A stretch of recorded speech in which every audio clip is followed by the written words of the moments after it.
हर कहानी सिर्फ सुनने के लिए नहीं, महसूस करने के लिए होती है। अगर आप भी उन लोगों में से हैं जो लफ्ज़ों में दिल ढूंढते हैं, तो आप बिल्कुल सही जगह पर हैं। आज की कहानी है जज्बात, मोहब्बत और दर्द का हसीन इम्तिजाज। किरदार वही जो आपके दिल को छू जाए, आवाज़ वही जो कहानी को जिंदा कर दे। नावल हमनशी, राइटर इशरत राजपूत, किस्त नंबर 11। आज इतवार का दिन था और फहद अब तक सो रहा था। उसको मोबाइल पर मुसलसल रिंग हो रही थी। तीसरी कॉल पर उसकी ज़रा सी आंख खुली थी। उसने नींद में ही मोबाइल उठाया और कॉल पिक की। हेलो, कौन? लेकिन सामने वाले की आवाज़ सुनकर उसकी सारी नींद हवा हुई थी। क्या अभी तक सो रहे हैं फहद साहब? माहा की आवाज़ वो फ़ौरन पहचान गया था। नहीं, वो बस आज इतवार है तो इसलिए, और रात देर तक काम करता रहा था। ओ वेरी गुड, अब जल्दी उठो, मिलना है मुझे, काम है कुछ, माहा ने आर्डर दिया था। फहद ने फ़ोन मुंह के सामने किया और उसको घूरने लगा। आई बड़ी आर्डर देने वाली। फहद बड़बड़ाता हुआ उठा। वो जाना नहीं चाहता था लेकिन उसको मना भी नहीं कर सकता था, इसलिए फ्रेश हुआ और माहा को मिलने चल दिया। माहा और रीदा इस वक्त तावर खान के साथ रेस्टोरेंट में मौजूद थी। फहद को भी उसने वहीं बुलाया था। उनको देख कर लग रहा था कि किसी का इंतज़ार हो रहा है। तभी फहद सामने से आता हुआ दिखाई दिया। वो इधर उधर नज़र घुमा कर देख रहा था। माहा ने उसको हाथ हिलाया तो वो उसकी तरफ चल दिया। इन्होंने कॉर्नर साइड टेबल बुक करवाई थी। फहद ने सलाम किया तो उसको बैठने का कहा गया। वो अब उन सबके चेहरे देख रहा था। गौर क्या रहे हो? माहा की बात पर वो उसकी तरफ मतवज्जा हुआ। यार क्या हुआ है? खैरियत है सब? मुझे क्यों बुलाया? काम था तुम्हें? कुछ बोलो। बड़ी जल्दी में है जनाब, खैर तो है? माहा ने उसकी बात का जवाब देने की बजाय उससे सवाल किया। नहीं कुछ नहीं, बताओ क्या बात है? हाँ, तुमसे तुम्हारे बिजनेस के बारे में कुछ इन्फॉर्मेशन चाहिए थी। माहा की बात पर फहद ने उसे घूर कर देखा। दावर खान और रीता अभी तक खामोश बैठे थे। क्या मतलब मेरे बिजनेस की इन्फॉर्मेशन? लेकिन क्यों? ज़्यादा ओवर एक्टिंग करने की ज़रूरत नहीं है। ये तुम भी जानते हो कि ये इन्फॉर्मेशन हम बहुत आसानी से हासिल कर सकते हैं, लेकिन हमें सिर्फ एहतशाम मलक से जुड़ी इन्फॉर्मेशन चाहिए। इसलिए जो पूछा जा रहा था उसका जवाब दो। एहतशाम मलक? फहद एहतशाम मलक का नाम सुनकर शॉक्ड हुआ था। यार मुझे लगा था वो बात ख़त्म हो गई है, लेकिन तुम से उसके पीछे ही पड़ गई हो। जानती हो ना वो तुम्हें नुकसान पहुंचा सकता है। फहद परेशान हुआ था। किसी के बाप में भी इतनी हिम्मत नहीं कि वो माहा को नुकसान पहुंचा सके, और मेरे होते हुए तो कभी नहीं। दावर खान की बात पर सब उसकी तरफ देखने लगे थे। क्या मतलब? फहद ने अबरू उठाकर सवाल किया तो दावर खान ने दोनों हाथ टेबल पर रखे और आगे की तरफ हुआ और बोला, माहा की फिक्र मत करो, जो वो कह रही है उस बात पर तवज्जो दो। फहद उसकी बात पर खामोश हो गया था। अच्छा, तुम प्लीज़ जिस काम से बुलाए गए हो वो करो, माहा ने कहा तो फहद उठ खड़ा हुआ। मेरा ख्याल है इससे ही करवा लो सब कुछ, फहद ने दावर खान की तरफ देख कर कहा। फहद बैठो। सॉरी, लेकिन इस तरह कोई भी इन्फॉर्मेशन देना हमारे कंट्रैक्ट के खिलाफ है। मैं कोई इन्फॉर्मेशन नहीं दे सकता। और पुलिस महा, इसके साथ क्यों उलझ रही हो? जानती भी हो फिर भी आँख में कूद रही हो। प्लीज़ मैं यही मशवरा दूंगा, इसको करने दो जो कर रहा है। क्यों तुम खुद को मुसीबत में डाल रही हो? फहद जो तन से पूछ रहा था वो बताओ पुलिस, मेरी फिक्र मत करो, मैं खुद की हिफाजत करना जानती हूँ। मैं ऐसा कुछ नहीं कर रहा। और क्या घर में किसी को पता है क्या करती फिर रही हो? मैं खुद महीन से बात करता हूँ। ओ ज़बरदस्त करो फिर, लेकिन वो बात कैसे करेंगी? आप ही के मोबाइल से मैंने तुम्हारा नंबर ब्लॉक करके डिलीट कर दिया है। उसे तो तुम्हें भी पता है कि वो खुद तो कभी कॉल नहीं करेंगी। तो क्या हुआ, मैं अंकल से बात कर लूँगा। अच्छा, इसका मतलब तुम महीन आपी से शादी नहीं करना चाहते? क्या मतलब? ये बात कहाँ से आ गई? फहद तुम वहाँ की बात पर उलझ गया था। तुम आपी से शादी करना चाहते हो तो जैसा मैं कह रही हूँ वो करो। उफ अल्लाह, ये लड़की! फहद गुस्से से वहीं बैठ गया था। बोलो क्या पूछना है?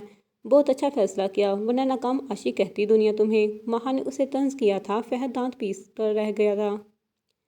ज़्यादा कुछ नहीं, एहतशाम मलक के जो गैर कानूनी काम है उनकी लिस्ट चाहिए बस। और तुम्हें लगता है ये हासिल करना इतना आसान काम है? नहीं, बिल्कुल भी नहीं, लेकिन तुम सिर्फ ठिकाना बताओ, बाकी काम हमारा है। दावर खान बोला तो फहद ने उसे घूर कर देखा। फहद ने गुस्से से महा को देखा और सब कुछ बता दिया था। शाबाश, चलो अब जाओ, तुम्हारा काम खत्म। महा ने उसके कंधे पर थपकी देते हुए कहा। मेरा नंबर महीन के मोबाइल से अनब्लॉक करोगी जाकर सबसे पहले। हाँ ठीक है, माहा ने कहा और अब वो रीता से कुछ बात करने लगी। फहद जाते जाते उन लोगों को घूर रहा था। कितनी बेमरवत लड़की है, कम से कम चाय का पूछ लेती भला। अपना काम हुआ तो चलो भाई निकलो, ये अच्छा है। फहद उसको कोसता हुआ वहाँ से चला गया था। रीता, तुम्हें एहतशाम मलक से मिलना होगा। कुछ भी करके उससे वो फाइल हासिल करनी है हमने, लेकिन तुम्हें बहुत होशियारी से काम लेना है, क्योंकि वहाँ जाना खतरे से खाली नहीं होगा। वहाँ मैं खुद चली जाती, लेकिन वहाँ वो इंसान ही जा सकता है जिस पर उसे एतबार हो।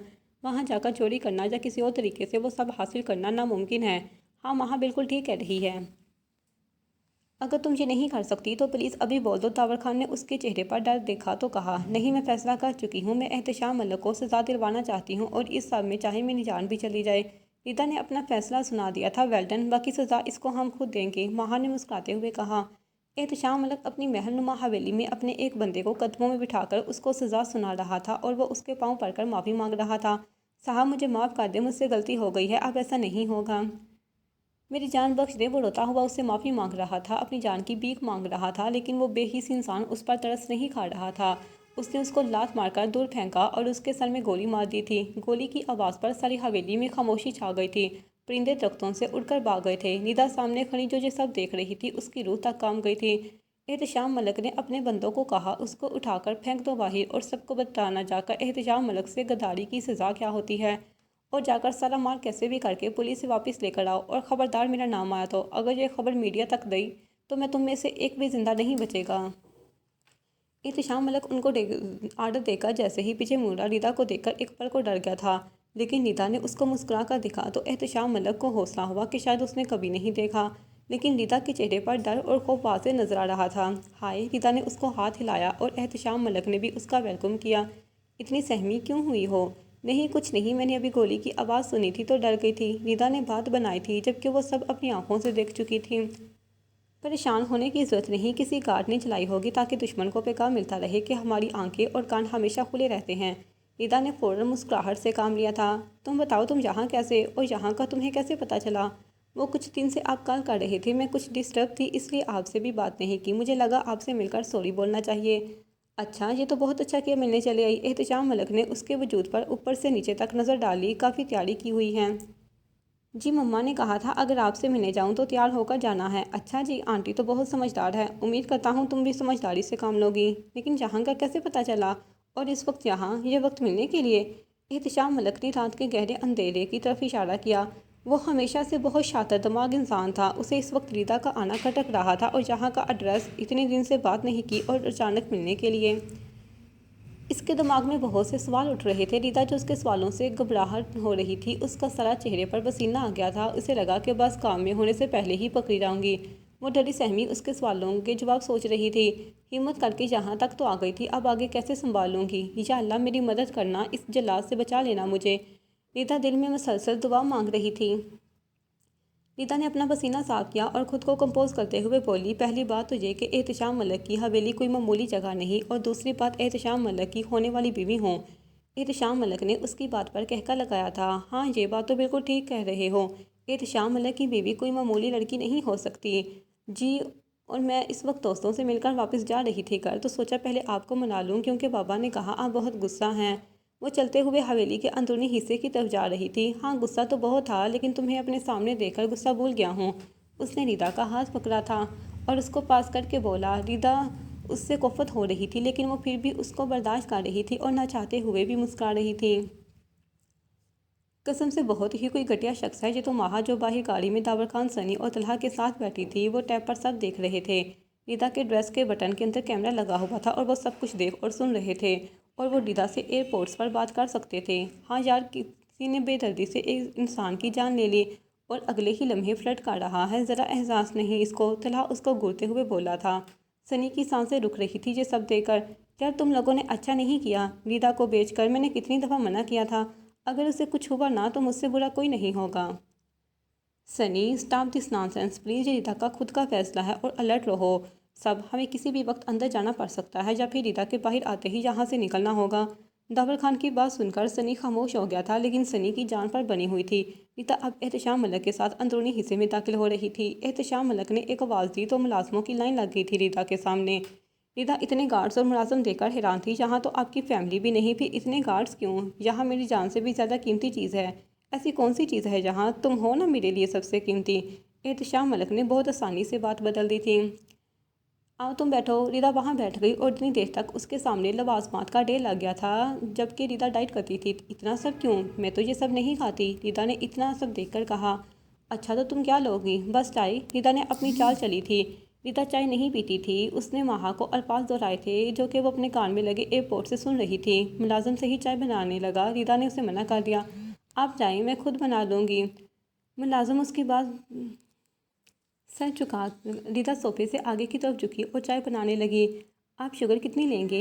1 चम्मच। एहतशाम मलक उसकी हर हरकत नोट कर रहा था। आप प्लीज़ इस तरह ना देखें, मैं कंफ्यूज हो रही हूँ। एहतिशाम मलिक अपने मोबाइल में मसरूफ़ हो गया था। रिदा ने बड़ी महारत से उसके चाय में नींद की गोलियां डाल दी थीं और चाय उसके सामने की तो एहतिशाम मलिक ने एक घटिया मुस्कुराहट के लिए चाय थाम ली थी। रिदा ने उसके साथ चाय पी थी। वो बहुत घबरा रही थी, अगर पकड़ी गई तो आज जान से जाएगी। एहतिशाम मलिक ने एक दफ़ा फिर उसका हाथ थामा था। तुम सोच भी नहीं सकती तुम्हें यहाँ देखकर मैं कितना खुश हूँ। अच्छा जी शुक्रिया, रिदा ने एक अदा से कहा और अब अपने मतलब की बात पढ़ाई। आप मुझे अपनी हवेली नहीं दिखाएंगे क्या? और यहाँ कौन कौन सी कीमती चीज़ें हैं, मुझे भी तो पता चले ना। एहतिशाम मलिक इस वक्त अपने होश हवास खोने लगा था और वह उसका हाथ थामकर हवेली के ऊपर वाले हिस्से की तरफ चल रहा था। रिदा जहाँ की हर चीज़ पर गहरी नज़र रखे हुए थी। एहतिशाम मलिक उसको लेकर एक कमरे की तरफ गया था। उसके अंदर ज़्यादा देखकर सनी का दिल घबरा रहा था। यार ये कहाँ लेकर जा रहा है रिदा को? मुझे इस खबीस इंसान पर ज़रा भरोसा नहीं है। यार रोको रिदा को, कोई और तरीका ढूंढ लेंगे ना यार, मिल जाएंगे सारे सबूत। सनी तुम चुप करके बैठो यार, कुछ नहीं होता।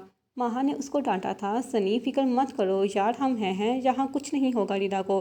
दावर खान ने सनी को कहा तो सनी को कुछ हौसला हुआ था। दावर खान की शख्सियत ऐसी ही थी, उसकी बात में वजन होता था। उसकी बात पर ये सब आंख बंद करके भरोसा कर लिया करते थे। यार प्लीज़ इधर ध्यान दो तुम लोग, कुछ नहीं होता। दावर ने कहा है ना कुछ नहीं होने देगा, तो भरोसा रखो। माहा ने सनी से कहा तो वो खामोश हो गया था। अब वो खामोशी से स्क्रीन को घूर रहे थे। रीता एहतिशाम मलिक के साथ उस कमरे में दाखिल हो गई थी। काफ़ी अजीब कमरा था जहाँ से कुछ अजीब स्मेल आ रही है। एहतिशाम रीता का दिमाग घूमने लगा था। जहाँ आकर रीता ने नाक पर हाथ रखा था, एहतिशाम मलिक को खुद चक्कर आने लगे थे। एहतिशाम मलिक नींद गनूदगी की हालत में जा चुका था। रीता का काम खत्म हो गया था। अब जो भी करना था वो माहा और दावर खान ने करना था। वो अपनी पिस्तौल संभालने अंदर की तरफ बढ़े थे। गार्ड्स ने गेट पर ही उन्हें रोक लिया था। किससे मिलना है? क्या जानते नहीं ये किसका इलाका? अरे अरे कैसी बातें करते हो, किसको नहीं पता ये किसका इलाका है? और ये जगह तो मेरे होने वाले जीजा जी की है। माहा ने बहुत कॉन्फिडेंस से जवाब दिया था। गार्ड्स उसकी बात पर हैरान हुआ था। क्या मतलब? अरे यार हमें अंदर जाने दो, हम रिदा के दोस्त हैं। और रिदा एहतिशाम मलिक की मंगेतर, उसको तो जानते हो ना? या उसको भी नहीं पता? वो अभी अंदर आई थी कुछ देर पहले। ओह अच्छा, आप उनके साथ हैं? जी बिल्कुल। प्लीज़ अब अंदर जाने दें या हम रिदा को कॉल करें। नहीं नहीं आप जाएं प्लीज़। महा और दावर खान अंदर दाखिल हुए और फ़ौरन चलते हुए ऊपर उस कमरे में पहुंच गए थे। अब वो तीनों अपने काम में मसरूफ़ हो गए थे। इन्होंने सारा कमरा छान मारा लेकिन कुछ नहीं मिला। दावर खान ने गुस्से से दीवार में मुक्का मारा था। क्या बकवास है यार, यहाँ तो कुछ नहीं। फहद ने गलत इन्फॉर्मेशन दी थी क्या? नहीं यार वो ऐसा नहीं कर सकता, मैंने बहुत अच्छे से बता दिया था। अगर इन्फॉर्मेशन गलत हुई तो उसके साथ क्या होगा? तो यार फिर यहाँ कुछ मिला क्यों नहीं? दावर खान ने जिस जगह हाथ मारा था वहाँ एक घड़ी की तरह का डेकोरेशन पीस लगा हुआ था। जैसे ही दावर खान का हाथ उससे टकराया तो इस दीवार से एक दरवाज़ा खुल गया था। मुझे सब देखकर हैरान थे कि दीवार को देखकर कोई भी इंसान अंदाज़ा नहीं लगा सकता उसके पीछे कुछ हो सकता है। उन सब ने एक दूसरे के चेहरे देखे और फिर सब एक साथ आगे बढ़े। अंदर वाली साइड पर एक अलमारी थी जिसमें एहतिशाम मलिक के काले करतूत के सबूत मौजूद थे। इनको जो चाहिए था वो मिल गया था। अब यहाँ रुकना अपनी मौत को दावा देने के बराबर था। इन्होंने अपने काम की चीज़ें उठाई और खामोशी से निकल गए। गार्ड्स ने उन पर शक नहीं किया क्योंकि ये एहतिशाम मलिक के ख़ास मेहमान थे और यही उनकी सबसे बड़ी भूख थी। सबूत मिलते ही सबके सब वहाँ से फरार हो गए थे। दावर खान ने पहले माहा को घर ड्रॉप किया और खुद अपने ऑफिस की तरफ चल दिया। सनी रिदा को ड्रॉप करके अपने घर चला गया था। सब इस बात से बेखबर थे कि कल उनकी ज़िंदगी में एक नया तूफान आने वाला है। महा सुबह नाश्ता कर रही थी। अहमद साहब ने टीवी ऑन किया हुआ था। वो न्यूज़ चैनल लगाकर बैठे हुए थे। तभी महा के कानों में एंकर की आवाज़ गूंजने लगी थी। नाजरीन, आपका आज की सबसे बड़ी खबर देंगे। मरूफ बिजनेसमैन फहद खान की कंपनी में आयल की जगह शराब तैयार होती है। आयल के नाम पर शराब का धंधा चलाया जा रहा है। आपको मजीद बताते चुके कि आज सुबह ही पुलिस ने फहद खान को उसके घर से गिरफ्तार कर लिया है। मजीद जानते हैं अपने नुमाइंदे से। एंकर खबर सुना रही थी और साथ स्क्रीन पर वीडियो चल रही थी जिसमें पुलिस फहद को गिरफ्तार करके ले जा रही थी। सब घर वाले टीवी स्क्रीन को घूर रहे थे और माहा तो चकरा कर रह गई थी। इसका मतलब जो रात हमने किया वो सब एहतिशाम मलिक ने फहद पर डाल दिया है। उफ मेरे अल्लाह। माहा ऊपर कमरे की तरफ भागी थी। उसने कमरे में दाखिल होते ही अपना मोबाइल उठाया और दावर खान का नंबर डायल किया था। अस्सलाम वालेकुम। माहा ने सलाम का जवाब दिया और फ़ौरन बोली, दावर न्यूज़ देखी? हाँ देख रहा हूँ। दावर खान ने पुरसुकून लहजे में जवाब दिया। क्या मतलब देख रही हो? अब क्या करना है? ये सब हमारी गलती की वजह से हुआ है, अब क्या करेंगे? महा प्लीज़ रिलैक्स यार, परेशान होने की ज़रूरत नहीं, मैं हूँ ना, संभाल लूँगा सब कुछ। संभाल तो लेंगे लेकिन घर वालों को क्या जवाब देंगी मैं? अगर फहद ने बता दिया मेरी वजह से हुआ सब कुछ तो मेरे ऑफिस आओ, वहीं मिलते हैं। और परेशान होने की ज़रूरत नहीं है। फहद कुछ देर में बाहर होगा, मेरा वादा है तुमसे। महा ने फ़ोन बंद किया। वो पीछे मुड़ी तो बहन को देखकर उसकी सीटी गुम हो गई। अभी आप महा सच सच बताओ क्या बात है? और फहद को तुम्हारी वजह से कैसे पुलिस लेकर जा सकती है? आपी बस एक गलती हो गई, वापस आकर बात करती हूँ आपसे। कहाँ जा रही हो? आपी फहद को लेने जा रही हूँ, आपसे वापस आकर बात करती हूँ। प्लीज़ मामा पापा से कुछ मत कहना यार। वहाँ अपना बैग लेती बाहर निकल गई थी। जैसे ही वो दावर खान के ऑफिस पहुंची, वहाँ तलहा पहले से मौजूद था। हानिया और अयान भी। उनके चेहरों पर परेशानी साफ नजर आ रही थी। सिर्फ दावर खान हमेशा की तरह पुरसुकून बैठा था। यार इतने सुकून से कैसे बैठे हो? वहाँ आपी ने भी मेरी बात सुन ली, मेरी जान पे बनी हुई है। अंदर दाखिल होते ही शुरू हो गई थी। वो हमेशा ही ऐसे तूफान की तरह आती थी, लेकिन आज वो परेशान थी। उसकी परेशानी की वजह सब जानते थे। परेशान इसलिए नहीं कि वो डर गई थी, बल्कि इसलिए कि उसकी वजह से फहद को अब बर्दाश्त करना पड़ रहा है। फहद से उसकी कभी नहीं बनी थी, लेकिन उसकी बहन का होने वाला शौहर था। माहा को उसकी फिक्र हो रही थी। दावर खान ने उसे बैठने का कहा और उसकी तरफ पानी का गिलास बढ़ाया। पानी पी लो, हम चलते हैं अभी और फहद का साथ लेकर आएंगे। माहा ने पानी पिया। हानिया बिल्कुल खामोश थी। अयान भी खामोश खड़ा था। दावर खान कुछ पाँव समेटता हुआ बाहर निकला। तलहा उसके साथ ही बाहर गया। उसने अयान और माहा को आने का कहा। अयान जा चुका था। माहा को हानिया ने आवाज़ दी। माहा हानिया की तरफ घूम गई थी। तुम बहुत खुशनसीब हो माहा, तुम्हें ऐसा लगता है क्या ऐसी लड़की खुशनसीब होती है जिसकी रुखसती से पहले ही तलाक हो गई हो? नहीं, इसमें तुम्हारा कोई कसूर नहीं था। हानिया उसकी बात काटते हुए बोली। हानिया, ये दुनिया नहीं पूछती किसका क्या कसूर है, किसकी गलती है। अगर इंसान से गलती हो भी जाए ना, तो वो अल्लाह ताला से माफ़ी मांगता है, जो माफ़ कर देता है। लोग माफ़ नहीं करते हैं, मरने के बाद भी माफ़ नहीं करते। हानिया उसकी बात पर हैरान हुई थी। उसे माहा से इतनी समझदारी वाली बात की उम्मीद नहीं थी शायद। नहीं महा, तुम सच में खुशनसीब हो। ज़ावियान ने बेशक झूठ बोलकर शादी की, मुझे धोखा दिया और न जाने किस किस के साथ गलत किया, लेकिन उसने तुमसे सच्ची मोहब्बत की है और ये सब जानते हैं। उसकी हालत उस बात की गवाही है कि इस सच में तुमसे मोहब्बत हो गई थी। और देखो ना, दावर खान हर वक्त साय की तरह तुम्हारी हिफाजत के लिए साथ खड़ा रहता है, तुमसे जुड़े हर इंसान का ख्याल रखता है। कभी कभी मुझे तुम पर इश्क होता है महा, और कभी कभी मैं तुमसे हसद करने लगती हूँ, क्योंकि मैं जिसे भी चाहती हूँ वो तुम्हें चाहता है। क्या मतलब? महा उसकी बात पर हैरान हुई थी। नहीं, कुछ नहीं, सव्यार की बात कर रही हूँ। मैंने मोहब्बत की थी ना इससे, लेकिन वो तुमसे मोहब्बत करता है। हानिया की आंखों में आंसू थे। वो वहाँ से बाहर चली गई थी। महा भी उसके पीछे बाहर निकली। दावर खान महा के साथ उसकी गाड़ी में बैठ रही थी जब उसकी नज़र दूर खड़ी हानिया पर गई थी। महा को कुछ अजीब महसूस हुआ था। दावर खान ने गाड़ी स्टार्ट कर दी थी। अब वो पुलिस स्टेशन की जानिब जा रहे थे। महा खामोश थी। दावर खान मुसलसल उसकी खामोशी नोट कर रहा था। कुछ देर तक वो पुलिस स्टेशन पहुंच गए थे। दावर खान ने फहद की जमानत का पेपर वर्क कंप्लीट किया और उसे बाहर निकलवा दिया। महा इतनी जल्दी फहद को बाहर देखकर हैरान थी। उसने दावर खान से अब्रू उठाकर सवाल किया, इतनी जल्दी कैसे? मैं अदालत से जमानत करवा चुका हूँ फहद की, जहाँ सिर्फ पेपर वर्क था। अच्छा, अदालत कब गए? तब आप सो रही थी, दावर खान ने कहा। तो महा को एहसास हुआ कि वो सुबह बहुत लेट उठी थी। किसी ने सो रही थी। महीन आपी ने। वह हद है यार, आपी भी ना ज़रा इज्जत नहीं रख सकती मेरी। सीधा बोल दिया सो रही है। दावर खान उसको देख कर रह गया। फहद जब बाहर आया तो वो अकेला नहीं था, साथ सनी भी था। सनी, तुम भी अंदर थे? मतलब यार ये क्या यार, इस एहतशाम मलक ने मुझ पर चोरी का इल्ज़ाम लगा दिया और रीदा किडनैपिंग केस में भी मेरा नाम लिया। मुझे तो यकीन नहीं आ रहा इतनी जल्दी मैं बाहर आ गया। बाबा तो अभी तक पुराने वकीलों के साथ लगे हुए होंगे, सनी बोले जा रहा था, जबकि फहद बिल्कुल खामोश खड़ा था। उसकी आंखें सुर्ख हो रही थी। माह ने उससे बात करने की कोशिश की तो गुस्से से बोला था, माह प्लीज़ चुप हो जाओ और मुझसे बात ना करना। तुम्हें मना किया था ना मैंने, इससे मत उलझो। जानती भी हो कैसा इंसान है वो। मेरी बात तो सुनो। नहीं सुनी कोई बात मैंने। यार मेरा कारोबार बर्बाद कर दिया उसने, सारे ज़माने में बदनाम कर दिया है। क्या मुँह लेकर जाऊँगा मैं घर? फहद उस वक्त बहुत गुस्से में था। दावर खान उसकी बातें सुन रहा था, लेकिन वो इंस्पेक्टर के साथ मसरूफ़ था, इसलिए खामोश रहा। वो उसकी तरफ आया और उसके कंधे पर हाथ रखा। फहद ने पीछे देखा तो दावर खान खड़ा था। दोबारा इस तरीके से बात मत करना, जैसे बाहर लेकर आया हूँ ना, सारी ज़िंदगी के लिए अंदर बेच सकता हूँ। अगर कोई उसे नुकसान पहुँचाने का सोचेगा भी तो उसको इस दुनिया से रुखसत कर दूंगा, चाहे सामने तुम हो या एहतशाम मलक, समझे? फहद को उसने पकड़कर ज़ोर से हिलाया था। फहद का दिमाग तो 1 मिनट में दावर खान ने ठीक कर दिया था। और वो जो एहतशाम मलक का कहते हो ना, वो ख़तरनाक हो तो सुनो, इससे कहीं ज़्यादा ख़तरनाक हूँ मैं। उसकी हवेली में भी गया था, उसके करतूतों के सबूत इस वक्त मेरे पास हैं, लेकिन उसने हाथ तन दोनों पर डाला है। इसका मतलब जानते हो ना? उसे भी पता है इन कामों में उसका बाप हूँ मैं। और उसने भी माहा को कुछ इसलिए नहीं कहा कि अगर उसने कुछ कहने की भी कोशिश की तो मैं उसे नहीं छोड़ूंगा। और तुम भी ज़रा तमीज़ से बात किया करो। और रही बात बिजनेस की, तो सब ठीक हो जाएगा, सब्र करो।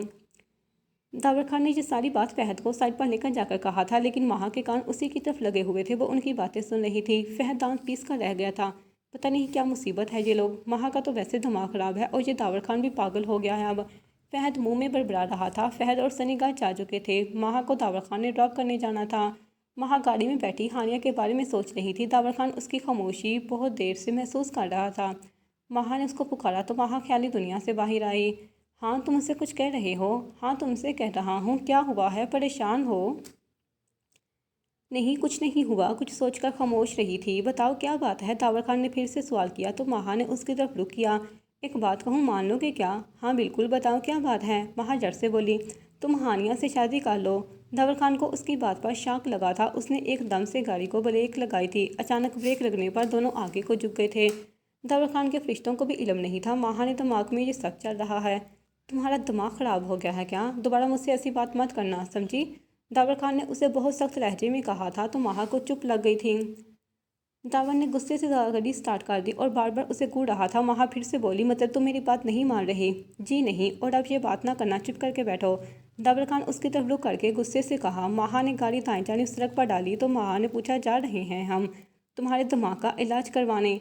थोड़ी देर में उनकी गाड़ी एक मेंटल हॉस्पिटल के सामने खड़ी थी। दावर खान बाहर निकला और गाड़ी की दूसरी साइड आकर माहा की तरफ का दरवाज़ा खोला। माहा बाहर निकली तो सामने मेंटल हॉस्पिटल था। हम यहाँ क्यों आए हैं दावर? अंदर चलो ना, बताता हूँ। दावर खान कहता हुआ अंदर की तरफ चल दिया और उसको अपने साथ आने का इशारा किया। माहा उसके पीछे चल दी थी। दावर खान डॉक्टर के कैबिन में चला गया तो माहा भी पीछे चल दी। वो कैबिन में अंदर दाखिल हुई तो दावर खान डॉक्टर से सलाम कर रहा था और डॉक्टर बहुत गर्मजोशी से दावर खान से मिल रहा था। माहा भी सलाम करती दावर खान के साथ वाली चेयर पर बैठ गई थी। बहुत देर के बाद मिले हो, बताओ क्या खिदमत कर सकता हूँ मैं? डॉक्टर के बात करने का अंदाज ऐसा था जैसे कोई पुराना दोस्त मिल गया हो। नहीं, बस कुछ खास नहीं, इन मोहतरमा को लाया हूँ। उनके दिमाग के नट ढीले हो गए हैं, ज़रा इनका इलाज करवाना था। दावर खान ने डॉक्टर को आंख मारते हुए कहा तो सामने वाला दावर खान की बात समझ चुका था। माहा हैरानगी से मुंह खोले उसकी तरफ देखने लगी कि क्या मतलब है? मेरा इलाज किस खुशी में? मैडम, इलाज खुशी में नहीं, बीमारी में करवाया जाता है। और ये जो आपको हानिया से हमदर्दी का बुखार चढ़ा है, इसका भी तो इलाज करवाना है ना? माहा का तो सच में दिमाग घूम गया था। ये क्या बोले जा रहा था? बल्कि डॉक्टर साहब, अब उनको यहीं हॉस्पिटल में रखे। इनकी दिमागी हालत दुरुस्त नहीं है, ये थोड़ी सी पागल हो गई हैं। इनका इलाज करना बहुत ज़रूरी है। माहा उसकी बात पर उछल पड़ी थी। क्या बकवास कर रहे हो? मैं पागल नहीं हूँ, समझे? माहा घबरा गई थी। क्या ये सच में मुझे यहाँ छोड़ने आया है? अरे, हर पागल यही कहता है, वो पागल नहीं है। दावर खान को माहा की हालत देखकर हंसी आ रही थी लेकिन वो कंट्रोल किए बैठा था। माहा तो परेशान हो गई थी। दावर, तुम कैसे बोले जा रही हो? मैं सर फाड़ दूंगी तुम्हारा अभी और इसी डॉक्टर का भी। ओह अच्छा, तो आप अपने पागल होने का सबूत देना चाहती हैं? दावर खान कुर्सी पर फैल कर बैठ गया था। उसे माहा को तंग करने में मज़ा आ रहा था। तुम उठ रहे हो या नहीं? मैं जा रही हूँ, तुम रहो जहाँ, क्योंकि तुम पागल हो गए हो। माहा ने अपना बैग उठाया और सर पर पैर रखकर वहाँ से निकल गई थी। जाते जाते खूनखवार नजर दावर खान पर डाली थी। दावर खान ने उसके बाहर निकलते ही डॉक्टर से हाथ मिलाया और कहा, यार हम ये किस बात में डिस्कस करेंगे? मैं ज़रा इसे देख लूँ वरना ये सचमुच मेरा सर फाड़ देगी। डॉक्टर भी उसे हाथ मिलाता हुआ खड़ा हुआ था। ठीक है, जैसे आपको बेहतर लगे, जब चाहें आप आ सकते हैं, मैं आपके साथ मुकम्मल कोऑपरेट करूँगा। दावर खान उसे खुदा हाफिज़ कहते हुए बाहर निकला और माहा के पीछे पीछे आ गया था। माहा, यार रुको, बात तो सुनो, कहाँ जा रही हो? सुनो तो सही। माहा गुस्से से जा रही थी और दावर खान उसे आवाज़ लगा रहा था। माहा ने उसकी एक नहीं सुनी थी और गाड़ी में जाकर बैठ गई। दावर खान भी गाड़ी में बैठा और वो अब तक उससे बात करने की कोशिश कर रहा था लेकिन माहा खामोश थी।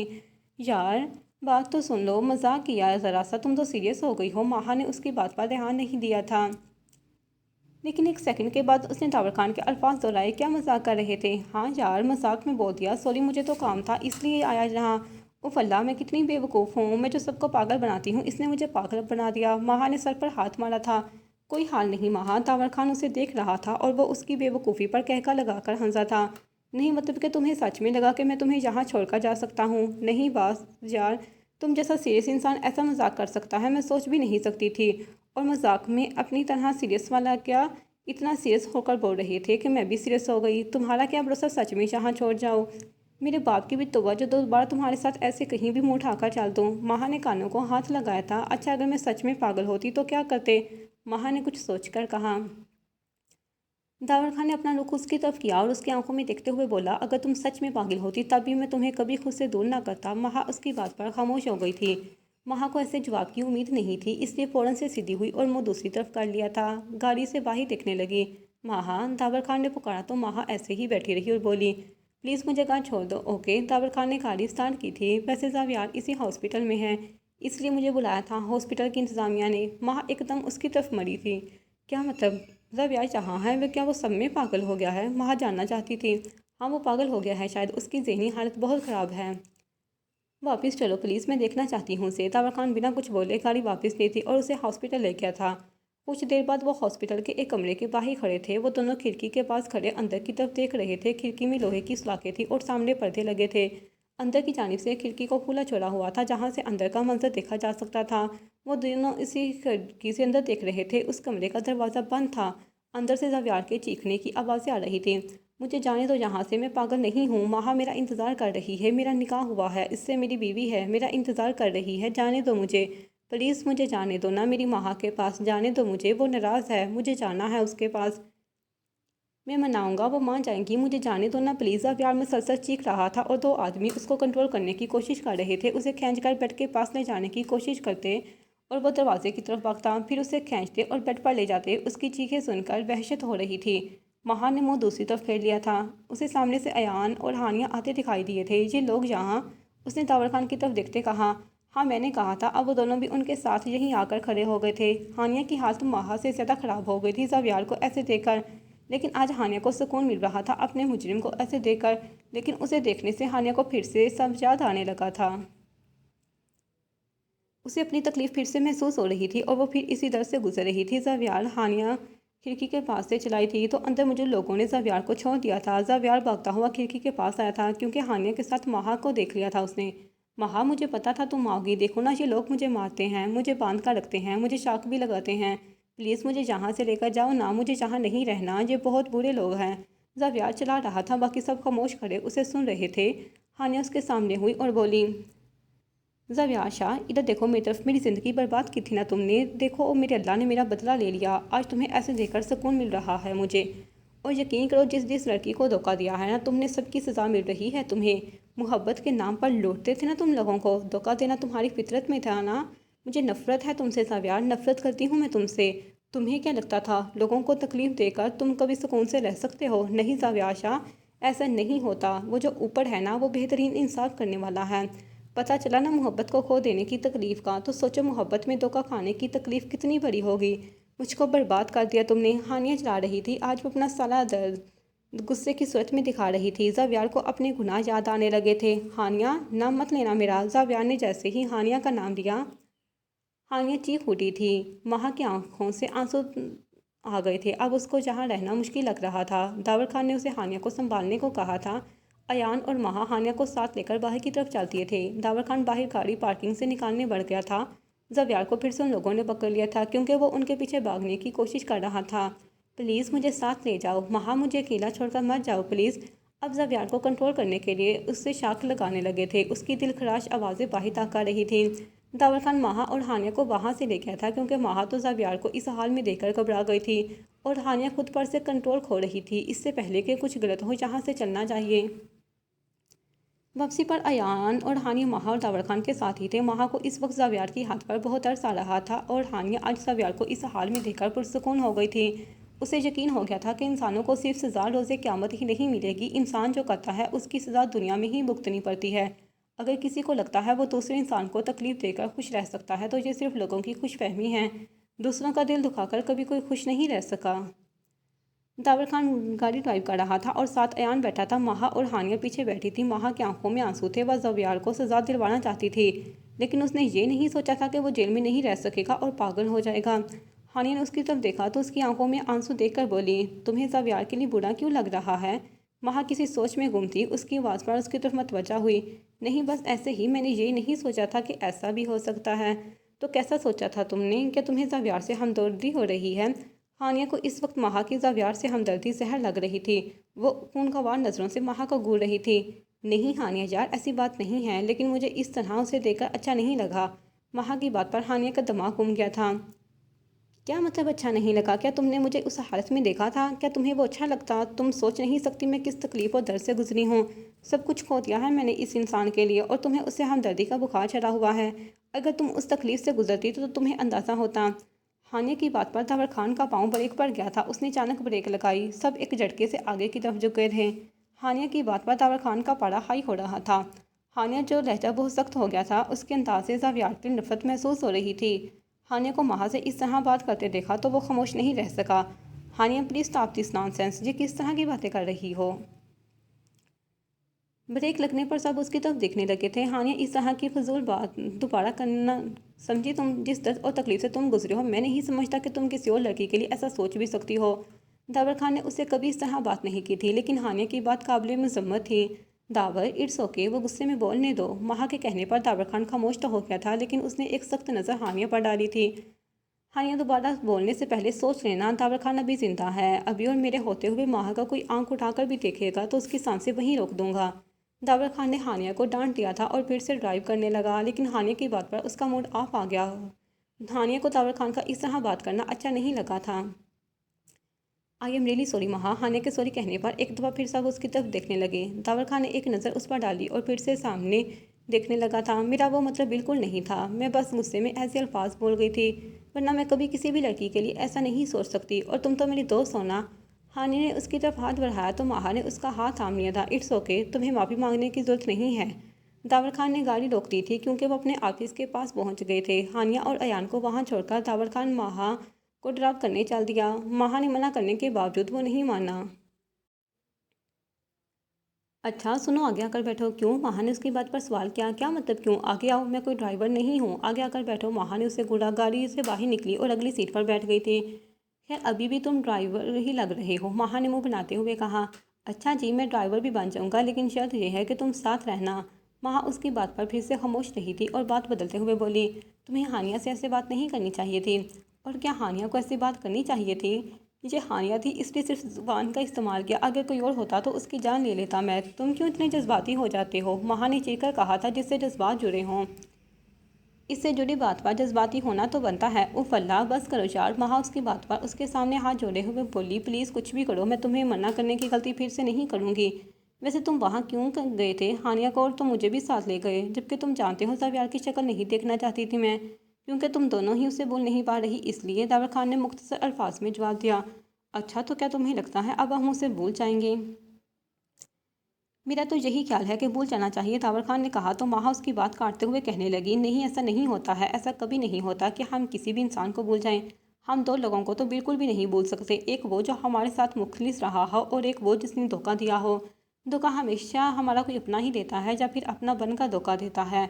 दावर तुम्हें पता है, यादें भी मुख्तलिफ होती हैं। हमारी ज़्यादा यादें दिमाग से जुड़ी होती हैं और दूसरी यादें वो होती हैं जो दिल से जुड़ी होती हैं।